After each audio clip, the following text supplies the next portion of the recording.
segala sesuatu yang dikerjakan oleh Allah, itu Allah yang mengendalikannya. Gitu, ya. Allah sanggup melakukan segala sesuatu dan tidak ada rancangannya yang gagal. Kan gitu. Kita kemudian, yes, kita percaya. Kan gitu kan.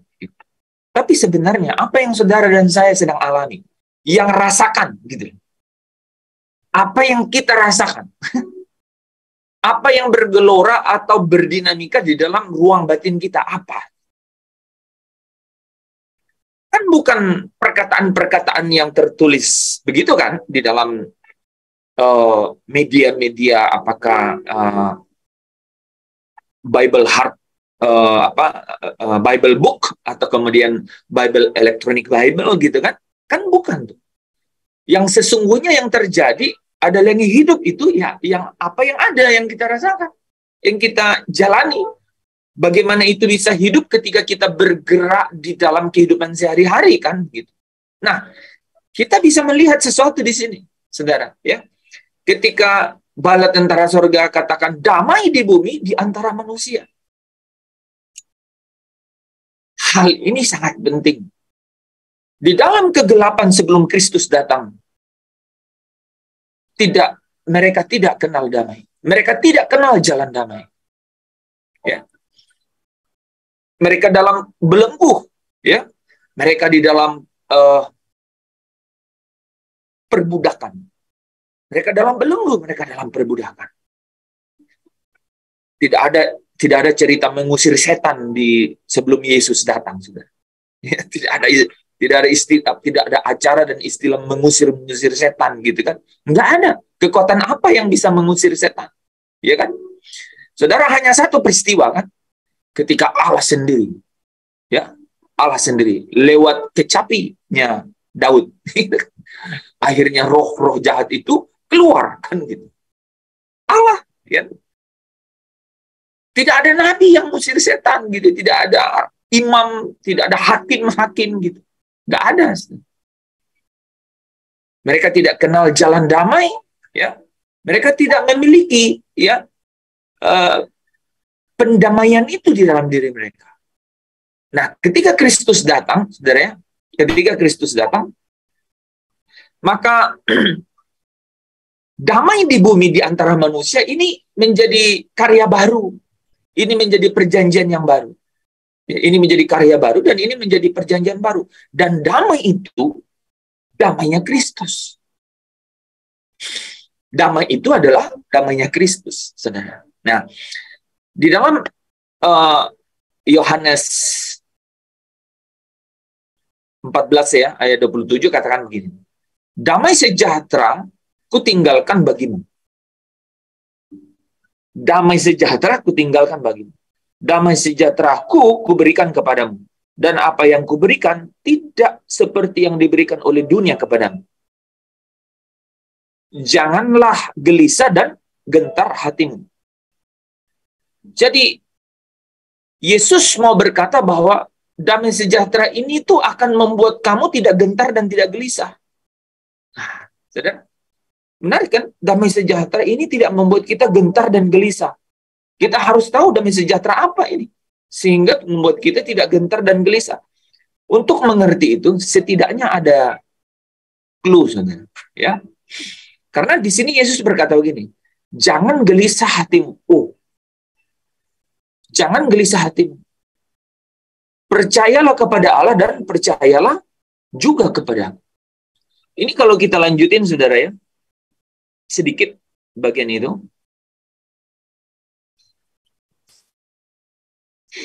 Kenapa demikian? Ya, karena kemudian Yesus berkata begini, di rumah Bapakku banyak tempat tinggal. Jadi, ia tidak akan gelisah kalau kamu tahu bahwa engkau pasti dapat rumah di sana. Nah, itu. Ya kan? Engkau akan dapat rumah di sana. Di rumah Bapakku banyak tempat tinggal.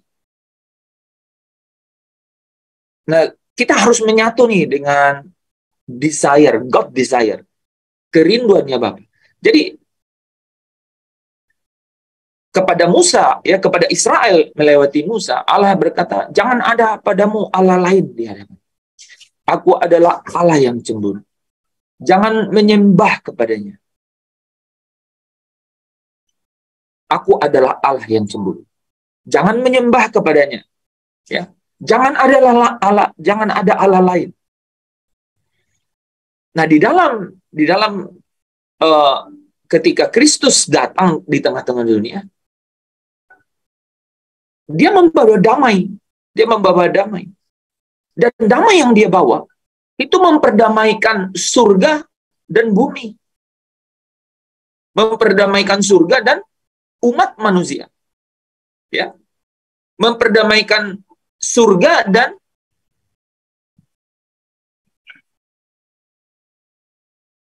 dunia, ya. Dunia yang ada di dalam kegelapan. Masih di dalam kegelapan. Dunia yang masih ada di dalam kefanaan. Ya. Jadi dunia ini masih fana ini. Bahkan kita berada di dalam keadaan yang fana. Ya, keadaan yang fana. Kita akan mati. Ya kan? Gitu, ya. Secara tubuh jasmania kita ada dalam kefanaan ini. Jadi surga itu berdamai, Allah itu berdamai dengan dunia yang fana. Yang menarik di situ, saudara, adalah surga, tempat Bapa, yaitu Bapa itu sendiri, kemudian kemudian membangun satu hubungan, ya, dengan manusia, gitu ya, dengan manusia yang kemudian mau memberi dirinya didamaikan dengan Allah. Ya. Jadi kalau saudara lihat di Lukas pasal 1 itu, ya, Lukas 3, ya. Lukas 2, ya, ayat 14. Damai di bumi di antara manusia yang berkenan kepadanya. Ya. Di 2 Korintus 5 berkata bahwa berilah dirimu didamaikan dengan Allah. Berilah dirimu didamaikan dengan Allah. Jadi surga berdamai dengan manusia yang berkenan kepadanya, dengan manusia yang mau memberi dirinya didamaikan dengan Allah. Kita maju nih satu tahap nih. Jadi dari misi surga nih, ya, misi surga yang kemudian mendamaikan dirinya dengan dunia tanpa dunia tahu, tanpa harus tahu apa respon dunia, kan begitu. Allah memperdamaikan dirinya tanpa harus tahu respon dunia. Kristus datang menjadi apa? Menjadi pengantara, pembawa jalan damai itu. Tapi ketika kita maju satu langkah, ada hubungan yang terjalin ketika apa? Ketika manusia itu memberi dirinya didamaikan dengan Allah. Dan manusia yang memberi dirinya didamaikan dengan Allah ini, mereka jadi berkenan. Bukan karena usahanya, ya kan? Bukan karena perbuatannya, tapi semata-mata pemberian Allah. Itu kenapa kasih karunia itu sungguh luar biasa. Nah, inilah jalan pendamaian itu. Kasih karunia adalah jalan pendamaian surga kepada dunia. Tanpa harus dunia, tanpa membutuhkan persetujuan dari dunia atau respon dari dunia. Tapi damai, ya, yang dapat hidup di dalam setiap manusia, ya, itu adalah itu hanya terjadi kepada manusia yang kemudian apa? Memberi dirinya untuk didamaikan dengan Allah. Memberikan dirinya untuk didamaikan dengan Allah. Artinya mereka menjadi berkenan kepada Allah. Ini mereka yang apa? Yang menerima Yesus, ya. Untuk diberi kuasa menjadi anak-anak Allah. Untuk kemudian mereka disebut orang percaya. Dan orang mereka inilah yang kemudian Roh Kudus berdiam di dalamnya. Nah, saudara, ketika Roh Kudus berdiam di dalamnya, yaitu Roh Kristus berdiam di dalamnya, maka mereka menjadi milik Kristus. Tapi, saudara tahu, mereka itu belum menjadi milik Allah. Wah, pertanyaan menarik deh. Mereka menjadi milik Kristus ketika Roh Kristus ada di dalam mereka. Tapi mereka akan menjadi milik Allah hanya ketika mereka dibebaskan dari tubuh jasmania mereka. Tubuh yang hina itu, tubuh yang fana itu, kemah yang sementara itu. Dan diberikan tubuh yang mulia. Pembebasan itu akan membawa mereka menjadi milik Allah. Nah, itu yang dijelaskan di Efesus 1 ayat 13.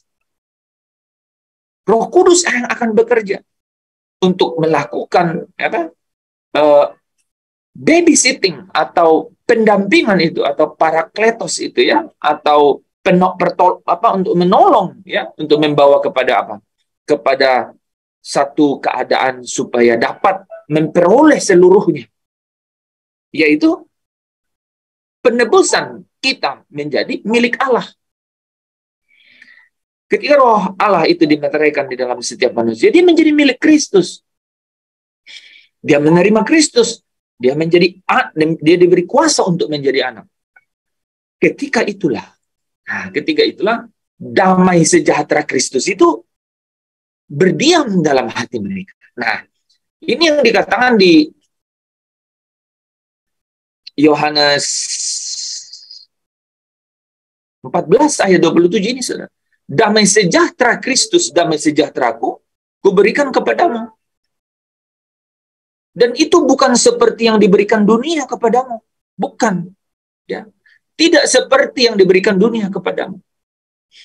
Kita ingin tahu kan ya, damai sejahtera apa ini? Seperti apa gitu gambarannya. Kita coba lengkapi dengan Yohanes 16 ayat 33 ya. Semuanya itu kukatakan kepadamu supaya kamu beroleh damai sejahtera dalam aku. Dalam dunia kamu menderita penganiayaan, tetapi kuatkanlah hatimu, aku telah mengalahkan dunia. Jadi dia katakan, saudara, jangan gelisah dan gentar hatimu. Karena apa, saudara? Karena dia katakan bahwa aku telah mengalahkan dunia. 1 Yohanes 5 ayat 4, kalau ini kan Kristus nih ya, yang mengalahkan dunia. Tetapi bagaimana dengan kita? Ya ini saudara, kita yang lahir dari Allah, semua yang lahir dari Allah mengalahkan dunia. Aku telah mengalahkan dunia. Semua yang lahir dari Allah mengalahkan dunia. Dan inilah kemenangan yang mengalahkan dunia, yaitu iman kita. Iman orang percaya. Nah, teman-teman, saya ingin dan rindu untuk benar-benar kita memahami keinginan atau yang diinginkan oleh Bapa ya, mengenai damai ini. Karena rupanya damai ini itu yang akan membuat kita ada di dalam perjalanan yang mengikuti jejak-jejaknya Kristus. Tadi sudah dibuka ya dengan ayat ini ya. Apabila Kristus yang adalah hidup kita menyatakan diri kelak, kamu pun akan menyatakan diri bersama dia dalam kemuliaan. Jadi, ketika Kristus datang di atas awan-awan, bersama dengan malaikat-malaikatnya di dalam kemuliaannya, kamu pun harus bersama dengan dia dalam kemuliaan. Yaitu apabila Kristus adalah hidup kita. Dalam pasal yang sama, saudara, Kolose pasal 3, itu muncul perkataan damai sejahtera ini. Hendaklah damai sejahtera Kristus memerintah di dalam hatimu. Saya menarik kesimpulan yang luar biasa ini, saudara ya. Bahwa ketika Kristus mengatakan, damai sejahtera ku berikan kepadamu. Itu mau bicara bahwa ini damai sejahtera ini yang akan menuntun dan membawa engkau sampai engkau dapat berjumpa dengan aku. Suatu hari nanti ketika aku menyatakan, dia nggak punya apa-apa yang lain. Ya? Dia nggak punya apa-apa yang lain gitu. Dia nggak bisa sulap. Dia gini loh. Allah tuh punya tatanan begitu kan? Ya, dan tatanannya ini, saudara ya, Allah itu kasih. Tapi di dalam tatanannya, tatanan Allah yang kedua setelah kasih itu, saudara, itu ya adalah dia itu the Holy One. Dia itu Allah yang kudus. Inilah yang memunculkan keadilannya Allah. Sekalipun Allah itu adalah kasih, tetapi karena dia kudus, maka timbul yang disebut keadilan. Kekudusannya dia tidak bisa menyatu dengan dosa, gitu. Sehingga dia harus adil memberikan apa? Memberikan sanksi ya kepada dosa. Dan caranya adalah menanggungkan dosa ini melalui Kristus yang masuk ke dalam daging. 5 ayat 2. Di dalam itulah dosa itu ditanggung. Dan pelanggaran-pelanggaran yang akibat dosa itu menjadi apa? Menjadi tidak diperhitungkan. Menjadi tidak diperhitungkan. Tetapi ketika manusia, pada murid-muridnya nih ya, pada murid-muridnya yang masih tinggal di dunia, gitu ya. Karena dia bilang begini, aku berdoa bukan supaya engkau mengambil mereka dari dunia. Dia bilang gitu kan. Kenapa tuh? Kenapa sampai begitu? Mereka harus melewati perjalanan jejakku yang aku sudah selesaikan. Karena kalau tidak, nanti di penghakiman terakhir, ini semua jadi berantakan. Di pengadilan Kristus ini jadi berantakan. Karena ada pendakwa yang akan berkata, bagaimana mungkin engkau Allah yang adil? Gitu. Kan Kristus ini adalah Allah dalam yang menjadi manusia kan? Gitu. Dia akan hadir di dalam penghakiman, di dalam pengadilan itu. Satu-satunya cara adalah Allah yang jadi manusia, yang secara sempurna, ya, secara sempurna mengambil setiap elemen dari manusia ini, dan kemudian dia melewati segala sesuatu yang harus ditanggung oleh manusia, dan dia menang. Dia adalah yang sulung. Setelah dia menyelesaikan semua itu, selesai di situ, tahu nggak saudara? Kita udah belajar ya. Setelah dia sempurna, harus sempurna. Yesusnya sempurna. Dia menjadi pokok, dia menjadi yang sulung, dia menjadi perantara, dia yang menjadi yang disebut aitios, dia yang menjadi pokok nih keselamatan. Nah, setiap manusia harus melewati jejak itu. Katanya kan? Jadi kamu dipanggil bukan hanya untuk percaya tetapi untuk menderita. Kamu dipanggil ya, kamu dipanggil untuk melihat teladanku dan mengikuti jejak. Kamu dikaruniai untuk dapat itu. Harus melewati proses itu. Nah, Yesus tahu harus lewat proses itu. Terus bagaimana caranya supaya dia mau dan dia rindu supaya apa? Supaya kita berada bersama-sama dengan dia di mana dia berada. Artinya kita harus lulus, kita harus benar-benar bisa setia sampai akhir.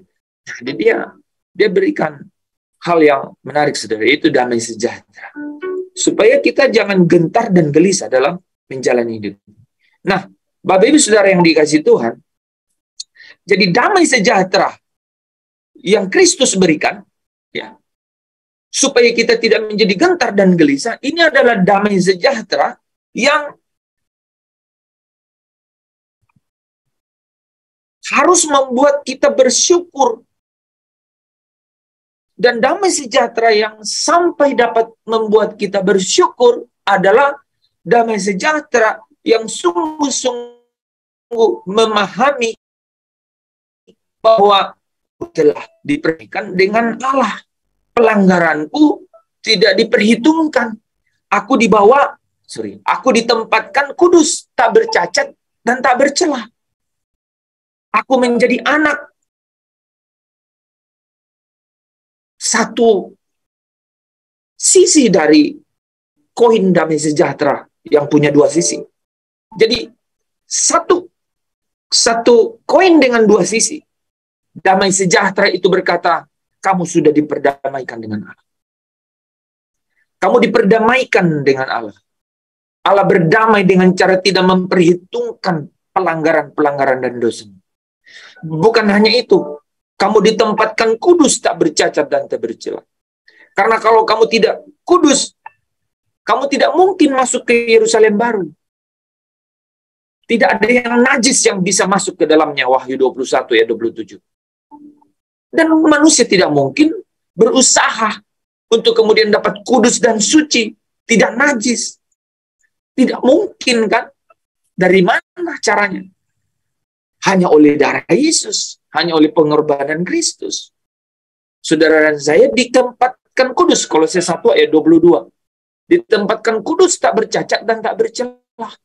Ini memang apa? Ini memang karya yang digenapi oleh Kristus sendiri, ya. Ketika dalam Efesus 1 ayat 4 dikatakan di dalam Dia, di dalam Kristus memang Allah telah memilih kita sebelum Dia dijadikan, apa katanya? Supaya kita kudus, tak bercacat di hadapannya. Supaya kita kudus, tak bercacat di hadapannya. Di dalam Kristus, yaitu kematian Kristus, saudara dan saya ditempatkan kudus, tak bercacat dan tak bercela di hadapannya. Supaya saudara dan saya memiliki kemungkinan, kesempatan, kemampuan untuk dapat masuk dalam Yerusalem baru. Satu sisi dari mata uang, dari koin itu berbicara mengenai damai yang menempatkan saya dan saudara kudus. Wah, betapa tidak bersukacitanya engkau dan saya, kan begitu. Memang tidak, wah saudara,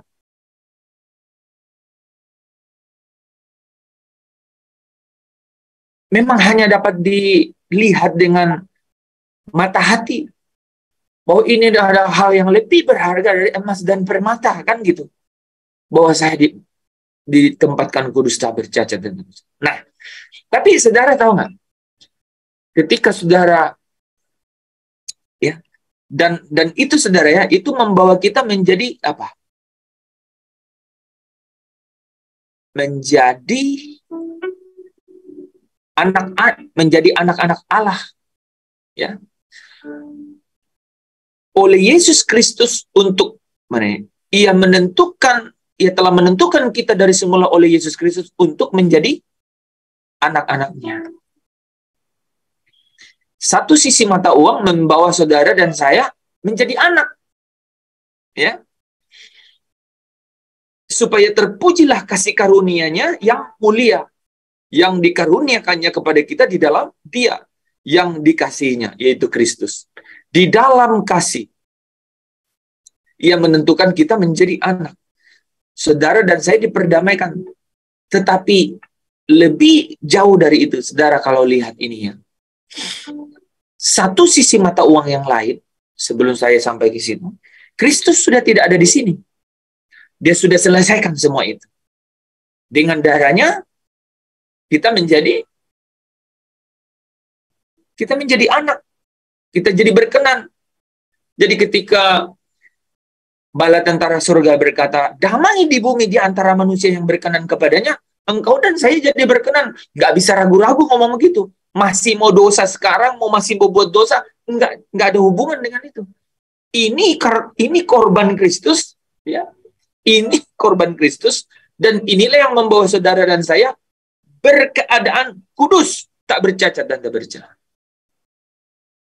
Tapi Kristus sudah tidak ada di sini. Kristus ada di surga. Dan Kristus itu harus ada di surga.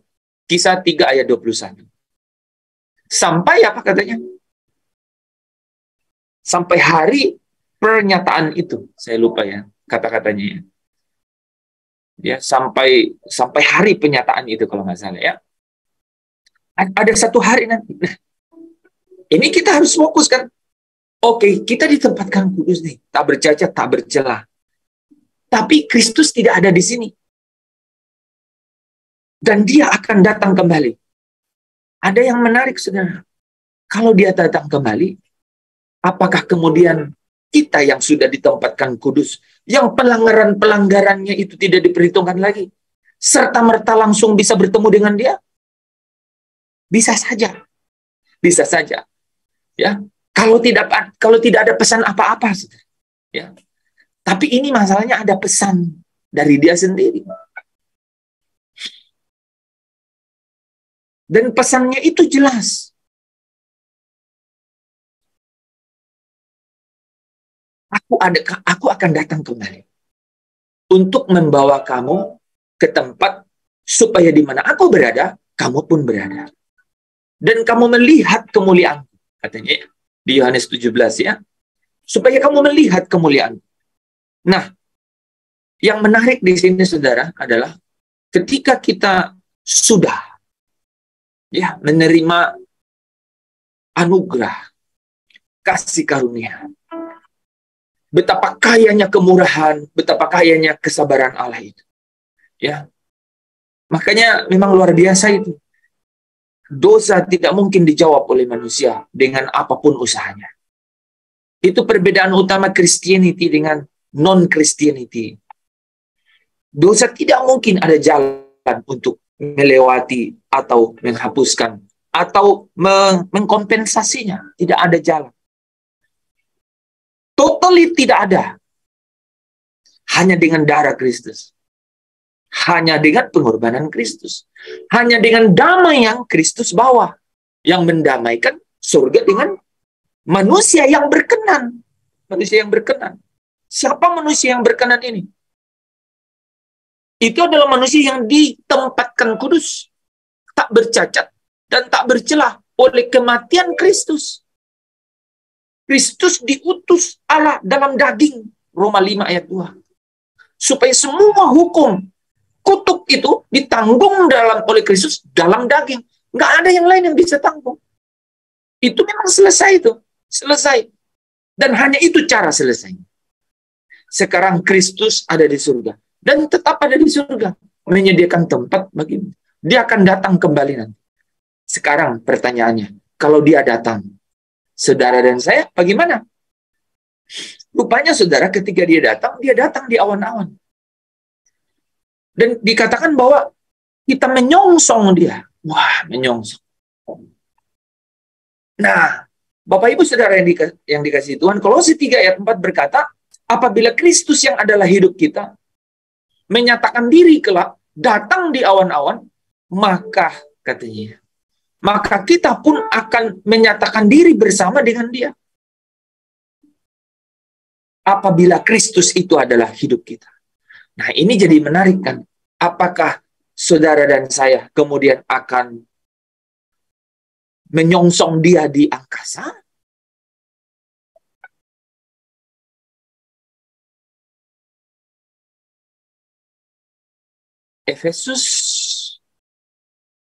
Kolose 1 ayat 27 sampai 28. Kepada mereka Allah mau memberitahukan. Kepada mereka. Ini kepada mereka ini, saudara, tadi udah lihat ya di atasnya. Ini mereka yang ditempatkan kudus. Kamu yang kudus tak bercacat dan tak bercelah. Kepada mereka Allah mau memberitahukan. Betapa kaya dan mulianya rahasia itu di antara bangsa-bangsa. Yaitu Kristus ada di tengah-tengah kamu. Bawa damai di tengah-tengah kamu. Yang memperdamaikan kamu dengan Kristus yang adalah pengharapan akan kemuliaan. Ada yang menarik di sini. Kristus ada di tengah-tengah kamu, yaitu Kristus yang membawa damai. Yang menempatkan kamu kudus, tak bercacat dan tak bercelah. Tapi ada Kristus di sisi koin yang lain, yaitu Kristus yang adalah pengharapan akan kemuliaan. Ini sangat nyambung, saudara ya. Kita konfirmasi dengan satu ayat di Roma 5 ayat set. Dari tadi saudara menyebutkan mengenai Yesus, apa Allah mengutus Kristus dalam daging dengan pakai Roma 5, ya itu salah ya saudara. Itu Roma 8 ayat 3. Ya. Roma 8 ayat 3 sampai 4 ya. Allah mengutus Kristus dalam daging.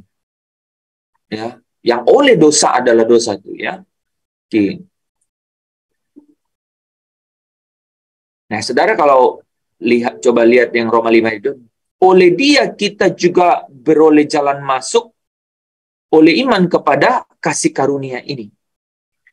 Dan di dalam kasih karunia ini kita berdiri dan kita bermegah dalam apa katanya? Dalam pengharapan akan menerima kemuliaan Allah. Dalam pengharapan akan menerima kemuliaan Allah. Saudara bisa lihat ya. Kristus yang adalah pengharapan akan kemuliaan. Kita bermegah dalam pengharapan akan menerima kemuliaan. Saudara dan saya sudah ditempatkan kudus, tak bercacat dan tak bercelah. Tapi mengenai menerima kemuliaan Allah, itu adalah satu pengharapan. Adalah satu pengharapan. Sesuatu yang akan datang. Sesuatu yang akan membawa saya dan saudara menyongsong Kristus di awan-awan. Karena dia katakan ketika dia menyatakan diri dalam kemuliaannya, kita harus menyatakan diri dalam kemuliaannya. Baru kita disebut menyongsong dia di awan-awan. Jadi ini ada satu perjalanan. Dan ini adalah perjalanan kemuliaan itu. Saya bacakan satu ayat lagi, saudara ya. 1 Petrus. Kita baca 1 Petrus kemarin kalau tidak salah. Ya, betul ya.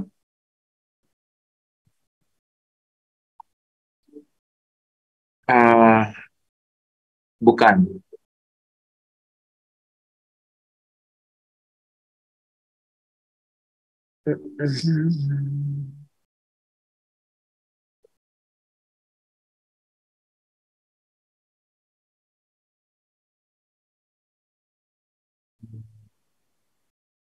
Di mana ya kemarin yang kita baca ya? Zaman akhir. Nah, mana ya? Keselamatan zaman akhir.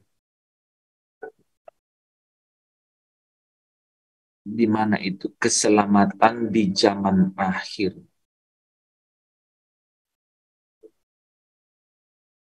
Ada yang ingat kemarin?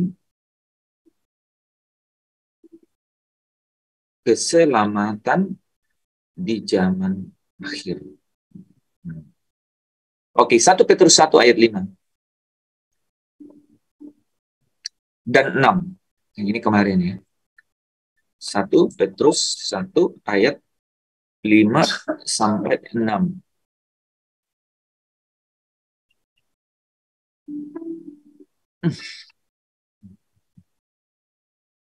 Ini saudara ya.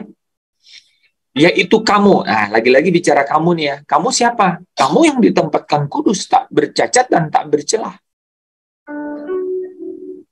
Gini saudara. Orang yang tidak ditempatkan kudus, tak bercacat, tak bercelah oleh kematian Kristus, dia tidak memiliki mata hati yang dapat melihat kebenaran.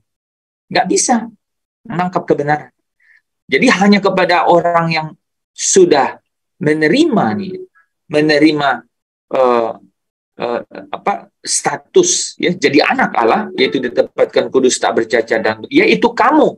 Nah saudara, menariknya, yaitu kamu apa katanya? Yang dipelihara. Jadi saudara, setelah kita ini ditempatkan kudus, tak bercacat, tak bercelah, menerima damai itu di dalam hati kita, diperdamaikan dengan Allah, jadi anak Allah, ini harus dipelihara. Ini harus dipelihara. Nah ini saudara ya, pakai apa ya dipeliharanya ini saudara ya? Yang dipelihara dalam kekuatan Allah, Injil kebenaran ya. Kekuatan Allah itu ya Injil kebenaran. Karena imanmu ya saudara ya, Jadi dengan kekuatan Allah itu, kalau ketika kita merespon, ya, maka timbul iman kan, ini saudara ya. Karena imanmu, sementara apa katanya saudara? Kamu menantikan keselamatan yang telah tersedia untuk dinyatakan pada zaman akhir. Untuk dinyatakan pada zaman akhir. Kalau saudara perhatikan sampai ayat 7, ya, situasinya seperti apa sih? Ya. Keadaannya adalah apa? Iman kita diuji, ya, untuk membuktikan kemurnian iman. Jadi kamu yang ya sudah berkeadaan dikuduskan, ya, yang ditempatkan kudus, ya. Jadi gini nih, ya saudara ya. Kristus tidak menguduskan. Kristus itu menempatkan kita kudus, gitu. Terpisah dari mana? Oh, ini jelasin. Terpisah dari kerajaan penguasa angkasa, terpisah dari roh perbudakan, dari belenggu.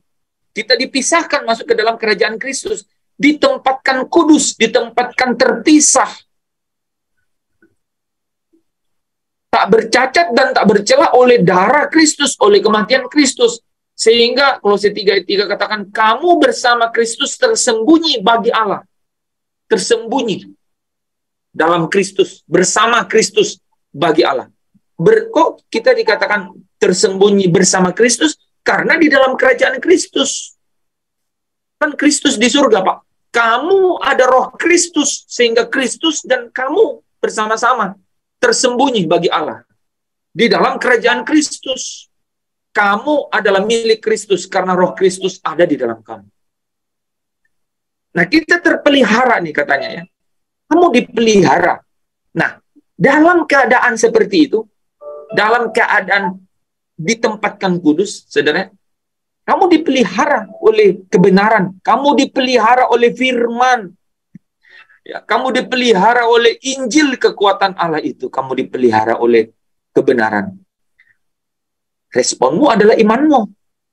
Nah, dalam perjalanannya, ini semua sambil atau sementara kamu menantikan keselamatan. Ya. Dan caranya adalah harus dibuktikan kemurniannya. Dengan apa katanya? Berbagai-bagai pencobaan. Ya. Berbagai-bagai pencobaan. Ya. Sampai katanya apa di sini saudara? Sehingga kamu memperoleh puji-pujian dan kemuliaan dan kehormatan pada hari Yesus Kristus menyatakan dirinya. Nah, ini ayat yang paralel semua ya. 1 Yohanes 3 ayat 2 katakan juga begitu ya. Jadi di sini, sekalipun sekarang ini kamu seketika harus berduka cita. Sekarang kita belum nyata apa keadaan kita kelak. Kita masih berduka cita kan? Gitu. Belum nyata keadaan kita kelak. Ya. Nah, akan tetapi kita tahu, wah ini luar biasa kan?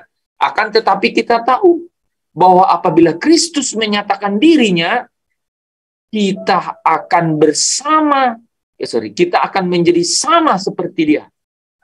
Artinya Kristus yang memakai tubuh yang mulia. Ya. Bukan lagi kita yang memakai tubuh yang fana. Nah, makanya di dalam, saya lupa ya, di 1 Korintus 5 atau 1 Tesalonika 4 ya. 1 Tesalonika 4:17 ya. Kita akan diubah dalam sekejap. Gitu. Atau yang mati akan bangkit lebih dahulu untuk kemudian memakai tubuh yang mulia. Ya. Sebab kita akan melihat dia dalam keadaan yang sebenarnya. Ya. Paulus bilang bahwa kita sekarang melihat satu gambaran yang samar-samar, tetapi nanti kita akan melihat muka dengan muka. Kita akan melihat dia dalam keadaan yang sebenarnya. Satu hari nanti katanya ya, ketika Yesus menyatakan dirinya. Dan itu hanya bisa terjadi kalau saya dan saudara terpelihara oleh firman Allah, dan kita respon dengan iman. Iman yang mana? Iman yang dimurnikan, ya, yang diuji kemurniannya dengan api. Api bicara mengenai berbagai-bagai pencobaan. Jadi pesannya, bergembiralah akan hal itu. Sekalipun sekarang itu, seketika kamu harus berduka cita. Damai sejahtera di bagian sisi koin damai sejahtera yang lain, saudara, adalah Kristus yang adalah pengharapan akan kemuliaan. Di bagian sisi pertama, bicara mengenai Kristus yang menempatkan saya dan saudara kudus, tak bercacat, tak bercela, menjadi anak Allah, diperdamaikan dengan Allah, dimateraikan dengan Roh Kudus. Di bagian yang lain, Kristus adalah pengharapan akan kemuliaan itu. Bahwa satu hari nanti, kalau terpelihara oleh firman Allah, imanmu itu yang harus diuji kemurniannya dengan api, yang bicara mengenai berbagai-bagai pencobaan, kau akan dipermuliakan bersama dia. Nah, saudara jadi bisa menyimpulkannya di Roma 8 kan, ayat 17. Karena kalau kita adalah anak, gitu kan, maka kita, apa katanya? Ahli waris, yaitu yang berhak menerima janji-janji. Ya, yaitu apabila kita menderita bersama-sama dengan dia, maka kita akan dipermuliakan bersama. Damai sejahtera Kristus itu bicara mengenai iman yang dimurnikan, iman yang terus diuji, iman yang masuk dalam berbagai-bagai pencobaan. Karena Kristus harus menderita untuk dapat menerima kemuliaannya, dan Kristus, ya, menjadi apa? Menjadi teladan. Ikutilah jejak-jejak Kristus. Kamu dipanggil, kamu dikaruniakan bukan hanya untuk percaya, satu sisi mata uang tadi, tetapi kamu juga dipanggil untuk menderita. Kamu dipanggil bukan hanya untuk ditempatkan kudus, tapi kamu harus dimuliakan. Orang yang kudus belum tentu dimuliakan. Makanya ada kitab kehidupan anak domba yang membawa orang masuk dalam Yerusalem baru, dan ada kitab kehidupan yang membawa orang ke dalam langit baru, bumi baru. Saya berdoa supaya Roh Kudus membukanya itu bagi kita semua, ya, bahwa inilah damai sejahtera yang harusnya memerintah di dalam hati kita, ya, yaitu Kristus yang membawa saya dan saudara damai, ya, berdamai dengan Allah, tidak diperhitungkan pelanggaran, karena memang tidak ada cara untuk menghapus atau mengkompensasi dosa-dosa. Hanya darah Yesus, darah Kristus. Tapi di sisi yang lain, Kristus yang adalah pengharapan kemuliaan. Hanya dengan Kristus, hanya dengan Kristus yang adalah perkataan-perkataan Kristus, yang adalah kebenaran, yang adalah kekuatan Allah. Aku dan kau melalui respon iman, saya dan saudara dapat dipermuliakan bersama dia.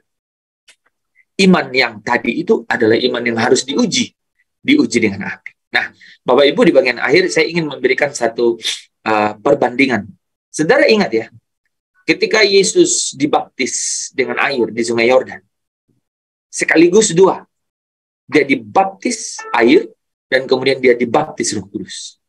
Roh Kudus, dan ketika itu saudara, ketika dia sudah dibaptis, apa yang terjadi? Surga berkata, inilah yang berkenan. Inilah anakku yang berkenan. Kepadanya lah aku berkenan. Inilah anakku, kepadanya aku berkenan. Ini anak yang berkenan. Jadi teman-teman jadi bisa jadi ketika kita sudah dibaptis air dan dibaptis Roh Kudus, kita jadi berkenan. Tapi saudara tahu nggak? Kristus harus menderita untuk dimuliakan. Kristus harus taat pada apa yang harus dideritanya sampai dia sempurna. Ibrani 5 ayat 8-9. Baru dia dimuliakan. Kristus harus masuk dalam penderitaan.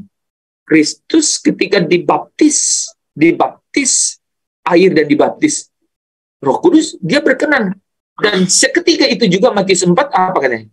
Roh Allah itu membawa dia ke pembaptisan api. masuk dalam baptisan api. Saudara, ketika engkau dibaptis air, dibaptis Roh Kudus, engkau berkenan di hadapan Allah.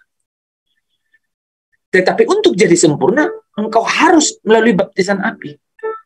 Dan itu bicara iman yang diuji dengan api.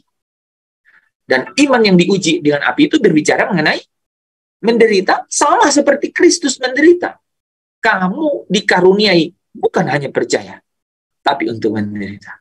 Maksudnya apa? Dibaptis dengan api. Maksudnya apa? Supaya engkau dan saya dapat dipermuliakan bersama Kristus ketika ia menyatakan diri. Dan itu yang Yesus bilang dalam Yohanes 17 ayat 24, Bapa, aku mau, ya, aku mau. Mereka yang engkau berikan kepada aku, supaya di mana aku berada, mereka pun berada, supaya mereka melihat kemuliaan. Biarlah damai sejahtera yang seperti itulah yang akan sungguh-sungguh rules your life, ya, yang memerintah dalam hati saya dan saudara. Kita tidak akan punya agenda apa-apa lagi yang lain. Kita hanya akan mengucap syukur setiap saat. Betapa besar kasih pengorbananmu, Tuhan. Dan yang kau beri, pulihkanku. Satu mata uang, satu muka, ya. Mata uang mengenai koin damai sejahtera. Tapi di sisi lain, damai sejahtera itu bicara mengenai di rumah Bapakku banyak tempat tinggal. Bicara mengenai kemuliaan. Jadi kita sedang mengarahkan, memfokuskan, dan meninggalkan apa yang di belakang. Dan benar-benar hanya terfokus kepada Yesus. Ya, Ibrani 12 ayat 2, ya. Mata yang tertuju kepada Yesus. Yang membawa kita di dalam iman dan memimpin iman kita kepada kesempurnaan.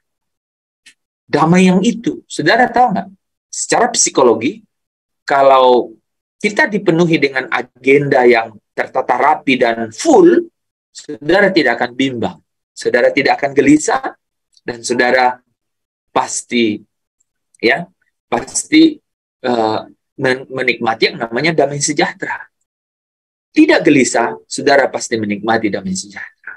Ya, Yesus katakan jangan gentar, karena aku telah mengalahkan dunia. Di satu sisi yang lain, bicara mengenai aku telah mengalahkan dunia, karena aku telah melewati penderitaan, aku telah mencapai kesempurnaan. Kamu pun harus menderita. Ya, jadi kita mengerti dan kita mengetahui bahwa inilah yang mengalahkan dunia, yaitu iman kita, iman yang apa? Iman yang dimurnikan, iman yang diuji dengan api, iman yang dapat menang melewati penderitaan. Kita sudah bahas kemarin ya mengenai penderitaannya. Ini bukan masalah penderitaan pada sisi pandang dunia, bukan. Orang yang menderita bersama Kristus itu, orang yang menderita, yang dikaruniai menderita bersama Kristus itu artinya apa? Yang sadar kehendak Allah. Artinya apa? Sadar kehendak Allah, sadar akan kehendak Allah, sehingga memilih untuk melakukan kehendak Allah. Itulah menderita, yang dipanggil menderita bersama Kristus, yang artinya masuk dalam ujian api, sadar akan kehendak Allah, memilih melakukan kehendak Allah. Artinya memilih untuk tunduk pada pimpinan roh Allah. Memilih untuk tunduk pada pimpinan roh Allah. Memilih untuk tunduk pada apa? Pada hidup dan damai sejahtera. Ya.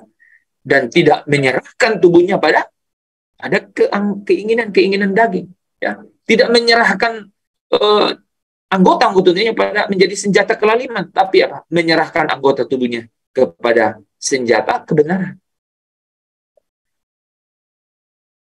Sehingga segala sesuatunya ketika Kristus datang, tubuh, jiwa, dan rohnya disempurnakan. Ya, amin. Bapak di dalam kerajaan surga, kami mengucap syukur malam hari ini, kami closing, kami tutup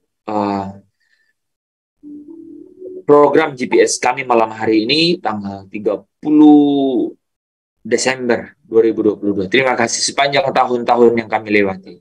Engkau berbicara dengan tegas, Engkau berbicara dengan terang benderang kepada kami. Bahkan hal-hal yang tidak pernah timbul dalam hati, tidak pernah dapat kami pikirkan, Tuhan. Tuhan sediakan dan Tuhan bukakan, Tuhan singkapkan. Kami mengucap syukur. Ini luar biasa. Ini yang membawa damai sejahtera yang sejati di dalam hidup kami. Ini sungguh-sungguh bukan yang dunia berikan. Kami tahu tidak benar-benar dunia tidak punya. Sehingga dunia tak bisa berikan. Dan kami hanya dapati di dalam Engkau, Tuhan kami, Yesus Kristus yang wow, luar biasa. Kami mengucap syukur. Inilah yang Paulus katakan, mengucap syukurlah. Kami mau bersyukur karena segala yang telah Engkau sediakan ini bagi kami menjadi sajian yang membuat kami, Tuhan, bersuka cita. Kami membuat kami tidak ragu dan tidak bimbang. Kami sungguh-sungguh memiliki segala sesuatu untuk sampai pada garis akhir. Untuk bisa setia sampai akhir. Kami menyerahkan seluruh kehidupan kami ke dalam tangan supaya Roh Allah yang hidup teruslah membimbing, menolong, menyertai, teruslah membawa kami lebih lagi dalam untuk ditenggelamkan, menikmati betapa kayanya kemurahan akan kasih Allah itu melalui setiap firman, perkataan-perkataan yang penuh kuasa. Perkataan-perkataan yang penuh kuasa. Kuasa yang menyingkirkan kebimbangan, kuasa yang menyingkirkan kegelisahan, kuasa yang menyingkirkan kekhawatiran, kuasa yang mampu menembus yang tidak dapat dilihat oleh mata jasmani kami, supaya kami tidak gelisah hati. Terima kasih Bapa. Terima kasih Tuhan. Terima kasih Engkau pelihara juga kami melewati sepanjang tahun ini. Terima kasih Bapa. Kami mau persiapkan diri besok untuk kami melihat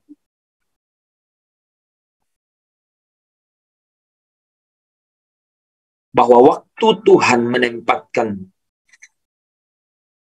Roh-Mu yang kudus di dalam hati kami, itu adalah waktu di mana Tuhan sedang mempersiapkan akhir dari kehidupan kami.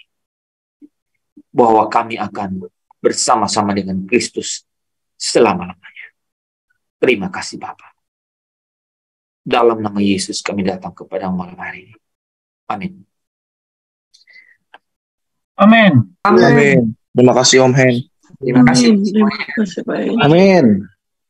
Terima kasih Pak Hen. Terima kasih, Pastor Stefanus. Terima kasih. Oke.